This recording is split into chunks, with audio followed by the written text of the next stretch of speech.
I stand before you today not only as a mother, a community member here in Sun Prairie, but also as a licensed teacher in the state of Wisconsin.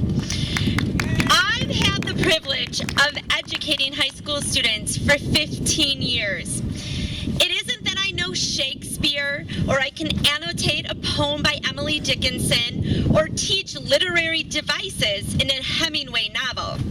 It is the training from my education program at the University of Wisconsin-Milwaukee that prepared me to work with the whole child. That includes the many classes that focused on social and child psychology of their development, classroom management skills, and the ability to design lesson plans for all students, gifted learners, autistic special needs students, to the poor and the privileged. My day isn't about Shakespeare or Walt Whitman. It's about the students and all that they bring to my classroom. It is about the young girl whose dad walked out on their family, the boy who hopes he has a bed tonight at a friend's house, or the friend who can't afford the medication they need. It is all those important things that I encounter every single day. I do it because that's what teaching entails. I am privileged to be surrounded every day in my classroom of students that are greatly diverse.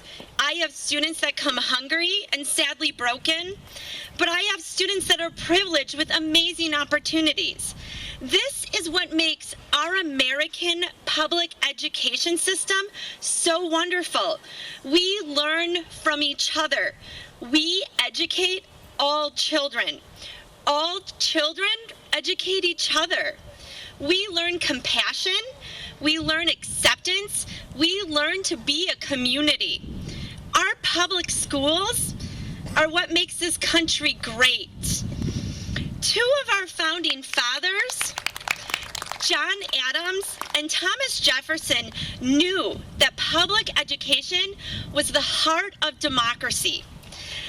Adams once wrote, "The whole people must take upon themselves the education of the whole people and be willing to bear the expense of it." He also wrote, "There should not be a district of 1 mile square without a school in it, not founded by a charitable individual, but maintained at the public expense of the people themselves." We must educate all children. Our greatest investment is our children.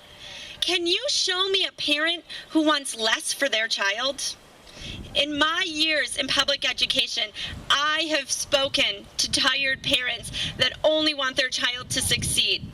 It is the schools that allow so many opportunities for success. I have walked parents through advice on discipline issues, the joys of college planning, treatments with depression, the countless other conversations that go beyond my English classroom. Why? Because they know the schools are the amazing resource and have the support they need. Having high standards for those who work with our children in the classroom must be our demand. We can't and won't settle for less, not for our children. I am determined every single day to keep our public schools great. It is the many hours of continuing education I partake in order for me to renew my license every 5 years that helps me work with students. It is the professional development over the summers that help my work with all students. It is the countless hours of collaboration with my colleagues that make my work with all students great.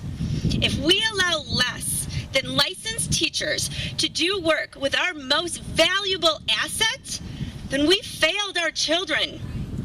We failed our founding fathers. And truly, we failed the greatest gift, our children, and the greatest gift we can give one another, and that's a free public education.